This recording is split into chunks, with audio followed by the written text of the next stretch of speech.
आता परवा देवेंद्र फडणवीस आपले माजी मुख्यमंत्री किंवा आत्ताचे उपमुख्यमंत्री त्यांचं एक विधान आलं, ते नागपूरचे महापौर असल्यापासून आत्तापर्यंत कोणीही त्यांच्याविरुद्ध कुठचाही आरोप सिद्ध करून दाखवावा। असे किती इतर पक्षांचे पुढारी ठामपणे वार्ताहरांच्या समोर हे विधान करू शकतील, मला सांगाल तुम्ही?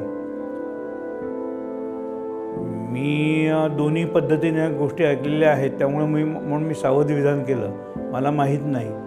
पण हे विधान करण्यामध्ये देखील देवेंद्र फडणवीसने जी हिम्मत दाखवलेली आहे, ती किती लोकांची हे विधान करण्याची हिम्मत आहे सांगा भाऊ तुम्ही?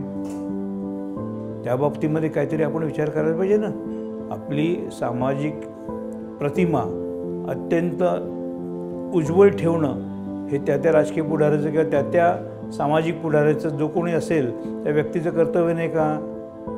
आता सांगा ना तुम्ही, इतर किती लोक हे तथाकथित पुढारी स्वतःच्या बाबतीत असं ठामपणे सांगू शकतील? खरं असेल तर फडणवीस या व्यक्तीसाठी मला आनंद असेल, आनंद वाटेल नक्कीच।